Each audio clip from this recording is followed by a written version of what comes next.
Everyone. Now I want everyone to keep their mobile phones on because in the next 30 minutes we will only talk about how can we make money. If there are three market men and a business anchor, what will we talk? How to make money? Am I right, Sikka sir? 100%. That's what we are for. Bala? Yeah, definitely. That's why we are here. And Mr. Chauhan is in the center because every time you guys make money, exchange also makes money. So he's the happiest because he's always making money. Am I right? I must also mention, we also trade more in NSE. They also make more money. Am I right that whatever happens, you will make money? I think purpose of exchange is to provide the most efficient markets at the lowest cost. And so if exchange doesn't make profits, it's okay. I don't think... But last 10 years, exchange has made a lot of money. Which is besides the point, right? Sometimes you do it without your knowledge and without the basic purpose. While other people work hard and still they may not make it, is a different issue. So I'll talk about the big picture. And again, this was the introduction, that this is the 10th edition of IEC. But on the first edition of IEC, and I would not use Sensex for benchmarking purposes, I would use Nifty for benchmarking purposes. 10 years ago, of course, Chauhan Saab was BSE, so I was using Sensex for benchmarking purposes. Ab NSE pe to Nifty ki baat karte hain. Nifty that time was sub 10,000 and closer to 6,500. Today we are standing tall at 25,000. So starting with you, Mr. Sikka, last 10 years, it's been a 4x only for the index. Next 10 years, where do you think Nifty could move? So, Nikunj, I don't think so. I can give a prediction on the Nifty. But broadly, the way we should see is, I think, the other way around, the way India is growing. I think today we are at a point that I think we are almost, whether in the next 2 or 3 years, will be a $5 trillion economy. And stock markets are a reflection of the economy doing well. So, I think for us, rather you talked about Nifty, I'll say I was a part of the first edition. And that time, you asked this question to me, about the mutual fund industry. At that time, the mutual fund industry was less than 10 lakh crores. Today, we are at a point where we're almost going to be touching 70 lakh crores. And all this has happened in the last 10 years. So I do not know, I think, what will be the Nifty. But I can tell you two things. We are at a stage where the capital market, the mutual fund investors in India, I think, are coming from small cities and towns. And today, it's becoming a household product. So we are coming to a stage where very soon, maybe next 10 years, every Indian household will be a mutual fund investor. And that's the kind of capital flow that will come from household savings to capital markets. And I think with the country doing well, I think the biggest thing is we are at a stage where Indians will start benefiting from the India growth story. So I think maybe 10 years down the line, and I don't know the Nifty, but I can assure you with a lot of conviction, every Indian household will be a mutual fund investor. And the data is quite, staggering. India has only 5.5 crore unique portfolios. Yeah. We have 20 crore OTT accounts, and we have about 25 crore food delivery accounts.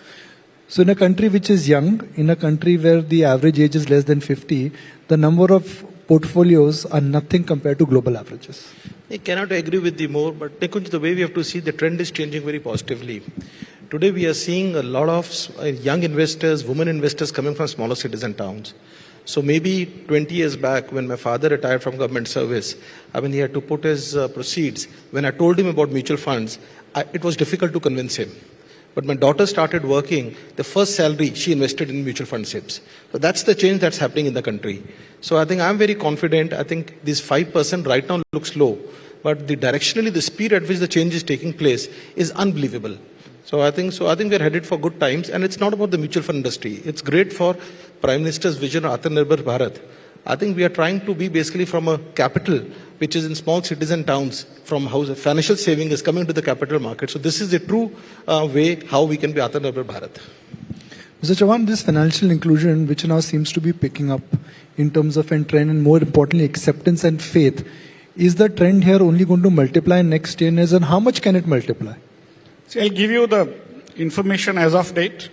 Today, we have at NSE around 21 crore accounts, which comes to 10.7 crore unique PANs.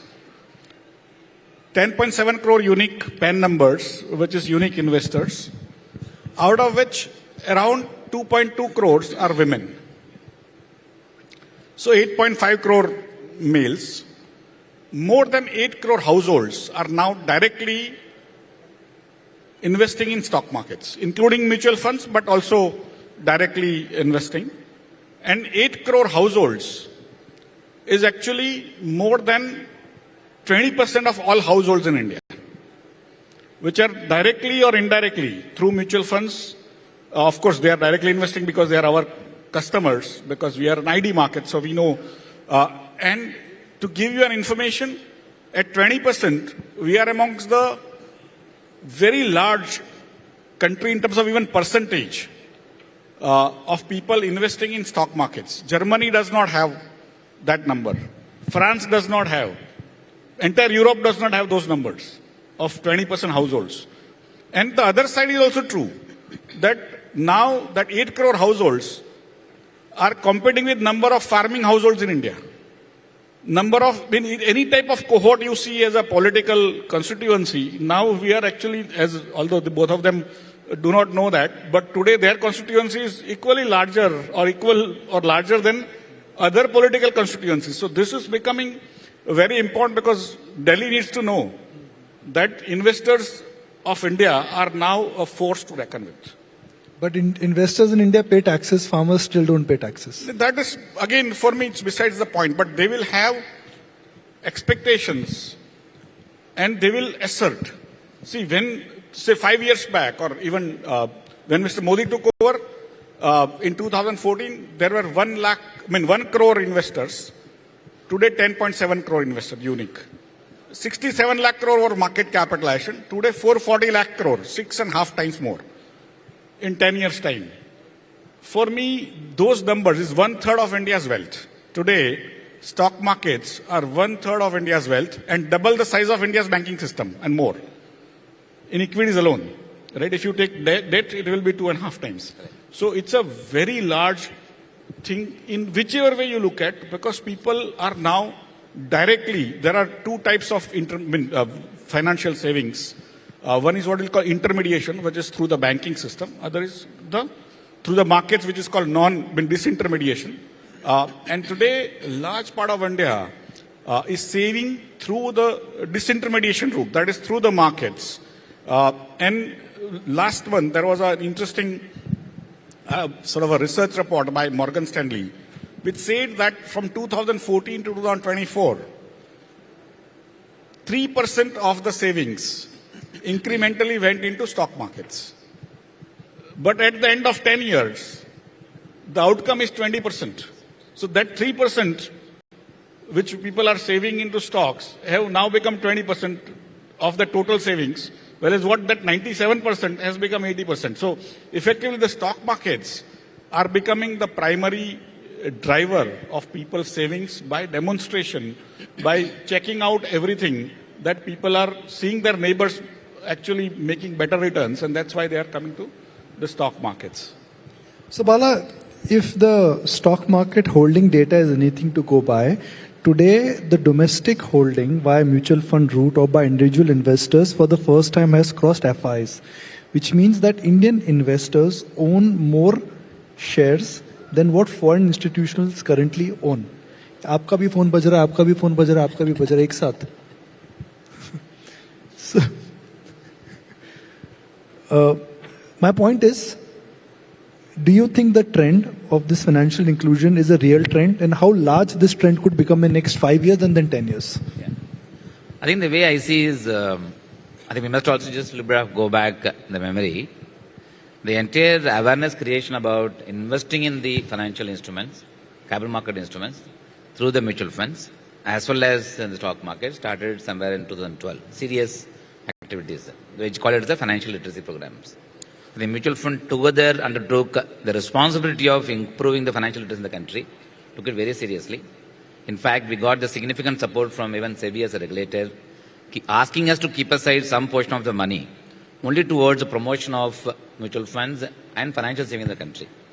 And these activities are not done alone by the mutual fund. It was done together with NSE, BSE, in terms of improving the importance of investing in equity, because the power of compounding actually is a lot higher in the equity investing. Therefore, that's why we started. The number what Sundeep mentioned about 10 lakh crore size become about 60 lakh crore size, we must also look at the number from a different angle. While the 10 will become 60, 70, 7 times increase. At the same time that 10, it was actually 2 lakh crore was the equity, 8 lakh crore was the debt. It was predominantly mutual fund the early part of the year. It used to be the fixed income component was the dominant component of the mutual fund. Today, equity component in the mutual fund industry now is the dominant component. It's almost about 60% average of assets and management coming from equity, which essentially means equity cult in the country has improved quite significantly. The second is the last few years. Earlier, we used to think about mutual fund means is only Mumbai and Delhi and large cities. Therefore, the penetration in the deeper parts of the country were not happening as much as it used to happen. Where I used to still remember Ashish used to always mention about the stock exchange has become so powerful, you can execute the trade in nanoseconds. So nanosecond, not many would even hear about it, but he always used to use nanoseconds. That actually increased the connectivity in the country. In the same way, mutual fund also got penetrated in the deeper parts of the country. That's why I think the B15, B30 when it came. Today, almost about 23% of the equity assets under management coming from cities other than top 30 cities, which essentially means people have adopted mutual fund as one of the vehicle investors. This actually helped in market as well. The last, of course, is in the number of unique investors we talked about. The folios also, of course, keeps rising, and that's again coming from the large flows in the form of an SAP is coming. But other point, if we have to look at it from a market point, I mentioned about $4.5 trillion market cap, which is almost about 140% of the Indian GDP size today in terms of our current market cap. But again, we look at the experience of investors who came in actually in the last, I think in the last 3 years. The industry number of customer base that got added almost doubled. There were all new customers. When the new customer comes to the market and they have seen actually a one-way and up movement, and the experience for the investors also is very good. Therefore, it actually boosts the confidence. As a result of this experience, so as a result of the alternate not being as attractive as an equity from a power of compounding point of view, a mutual fund vehicle now is becoming actually primary investment vehicle for investors. I think the significant consideration. Even at the industry level, me and Sundeep, we all used to debate in those days, mutual fund subject to market risk. Is it making people to come and invest or making actually people not invest? There used to be always a perceived notion that mutual fund subject to market risk is actually driving away the investors. Today nothing has changed. Mutual fund subject market risk, it remains the same tone, with the same voice, the same speed. And what is actually preceded the mutual fund subject market is actually mutual fund sahi hai. Right? That's what preceded. Therefore, it boosts the confidence. So therefore, my belief is mutual funds becoming a primary investment vehicle for investors. And equity, having seen the last 10, 15 years, 20 years return, if you look at it, and the way I think the earlier section with Arvind Penagare, we talked about the next 10 years, if you have to look at the economic growth, I think clearly, I think power of compounding actually remains very, very promising, not only just for the growth of the economy, even for the market point of view. Therefore, I think equity and asset class will continue to be the primary vehicle for savers in the country. Mr. Sikka, at every forum where we interact with you or we speak, we always do this very simple exercise so that we can explain the word or the magic of power of compounding. Let's do that again before I go to my next question. What is power of compounding? And if money grows at 10%, 20%, 25%, what difference does that make? Well, it's a very interesting thing. I mean, this is one of the not so well discovered, formula by a lot of retail investors, but those who have discovered, including some people on the dais here, they've been able to create a lot of wealth. So what is power of compounding? I think the beauty is, many times, and I'm going to step back a little, whenever investors invest in markets, they start thinking it's very important to invest and review and reinvest, move out, keep taking those calls. But the power of investing is basically that comes when you're a lazy investor and an informed investor. And I'll try to define both the things differently. Lazy investor is someone who invest for long term, is not basically getting human bias into it again and again because the markets are going up or going down. But the intelligent investor is basically the one who understands the power of compounding.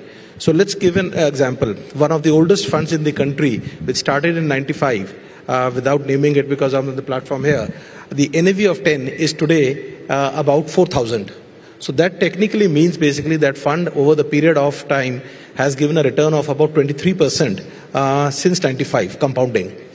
But if we were to look at another fund, which would have given just basically 15%, so that 10,000 rupees, which becomes 4 crore rupees, effectively the 10% difference means the wealth is actually half.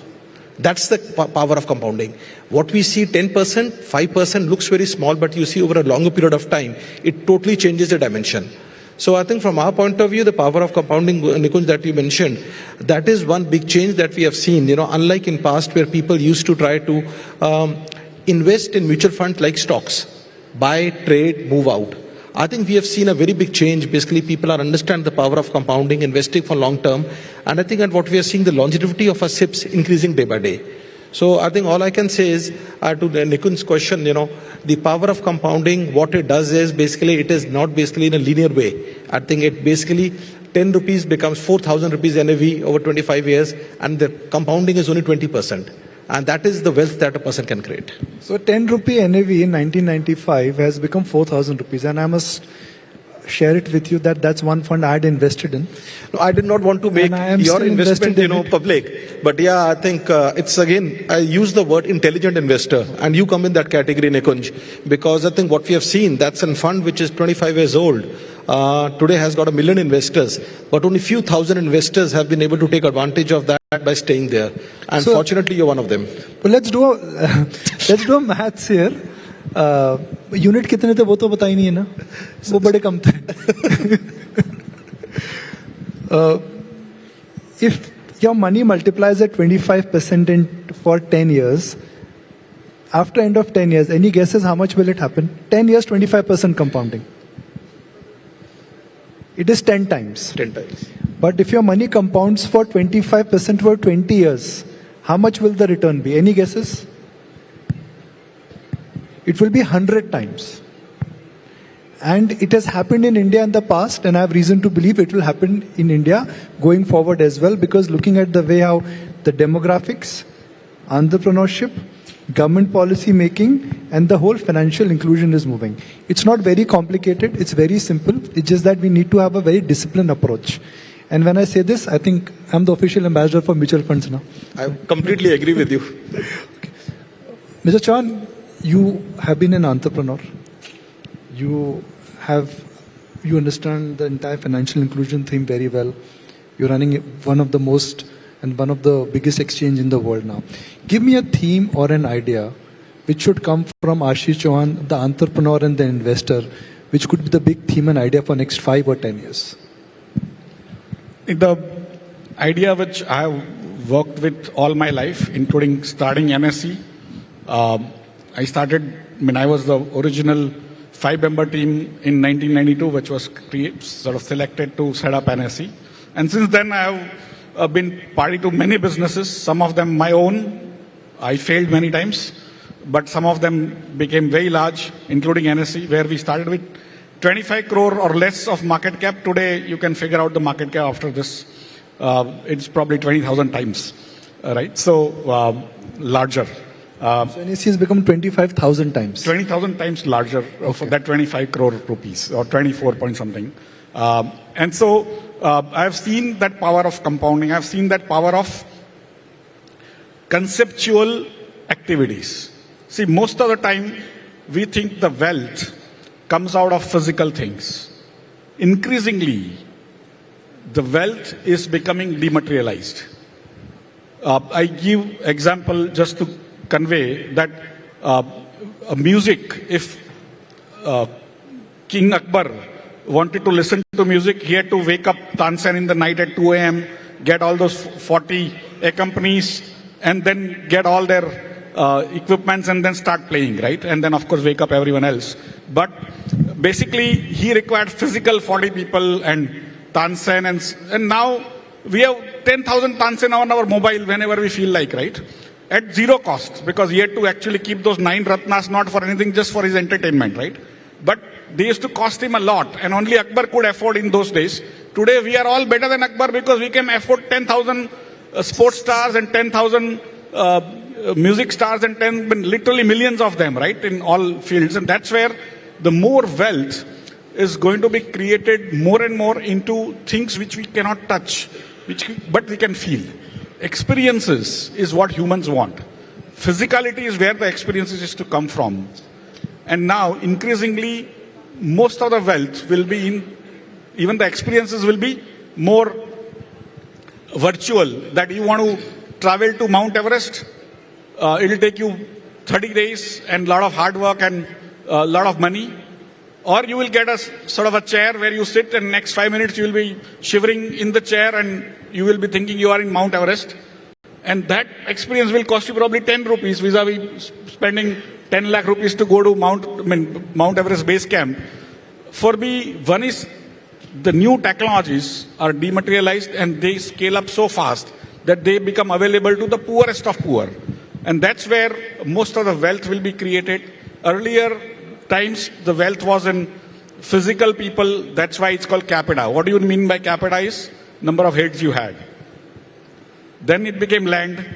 And now it's becoming the new games, new experiences which you will create virtually. And for me, the next 50 years will create more wealth out of those newer things than that was created in the last 10,000 years. And that's going to be an explosion of wealth. Who can create that wealth is young people, because they learn newer technologies, whether it's biotechnology, there's gaming, there's mobile. Which country has young people? India. Which country has young people who are technology oriented? That is India. And that's where most of the future wealth, which is dematerialized, will be created by Indians going forward. And that's where, if you invest in those companies which are into more virtual wealth creation of different types, virtual experiences, those are the companies which are going to get you great results. तो अब एक चीज honestly जवाब दोगे, हाथ रख के बोलो, honest answer. Which is a better mutual fund, Nippon or Birla? See, both of them in a way, yeah, I mean, I am invested in both, but in their index funds. Okay so नहीं सवाल खत्म नहीं हुआ है. NSC का share खरीदना चाहिए नहीं खरीदना चाहिए, ये तो आप बता सकते हो. सिक्का साहब, Sorry, एनएससी का शेयर लेना चाहिए नहीं लेना चाहिए? Yeah, when they go for He said good things. He's invested in both of you. You say good things about him also. I think broadly, anything to do with capital markets, you need to be invested in. Yeah. Okay. I just want to add to what Ashish just mentioned, Nippon. I think one of the biggest success that you have created in the last 5 years, enabling companies who needs capital to rise from the market. The NSE and BSE have been the largest provider of platform to help companies to rise equity capital in the market. I think even NASDAQ always take credit that have helped so many companies rise resources for building the business. So NSE has done a great job in terms of helping companies to raise capital by way of listing. And there is one number, if you just look at it, just about 5 years back, the dominance of Nifty 50 companies used to be somewhere around 58%. Today the same dominance is about 43%. Then Nifty 100 companies, the dominance used to be about 69%. Today is actually 58%. The Nifty 500 companies, the dominance in the overall market cap used to be about 93%.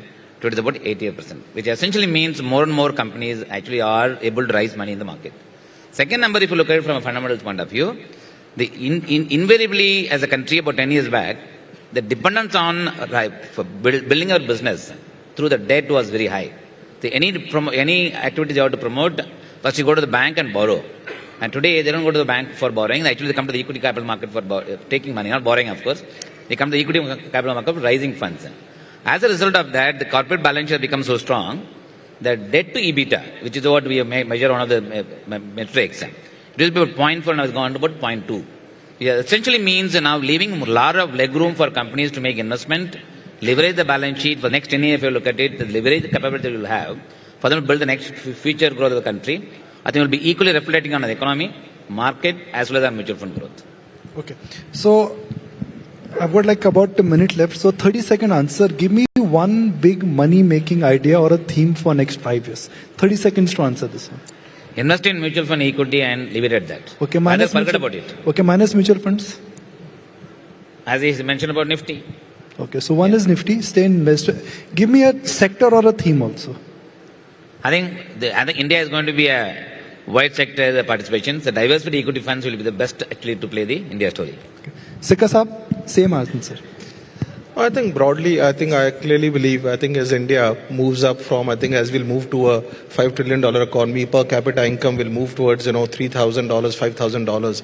the household savings will increase. And Indians, unlike the Western world, they love to save. They save for themselves, they save for future. Anything to do with savings, I think anything to do with wealth management, anything to do with the stock market, I think those are the companies and the sectors that I believe will do well. Chauhan Sahab, last sawal. Pakka? Akhri. Why is ET now your favorite channel? Nikunj is there. So he keeps on asking me the question saying which stock they should invest in, and I am not allowed to even invest in stocks, right? So that is why he keeps on asking me those questions to just pester me all the time. But thank you. Thank you very much. And all I can say is that in last 10 years, and I'm not getting into once upon a time in history, in last 10 years, just think about what all we've seen. We've seen COVID crisis. We've seen problems in US, we've seen assassinations, we've seen economy tumble. But the bottom line here is that Nifty in last 10 years is 4x. The wealth of the country is moving higher. And what is making India unique, I think, is entrepreneurship, governance, stability in terms of government policy making, and the excitement which the young population clearly is enjoying. I mean, Zomato is a company which 15 years ago did not exist. Today is part of the Sensex. NSE profit were in double digit. Now it is marching towards 5 digit. That is the kind of, exciting phase we are in. And that is what about, IEC is. So we've already established the coin is no longer quarter se quarter tak. It is decade se decade tak now. Aisha, it's back to you.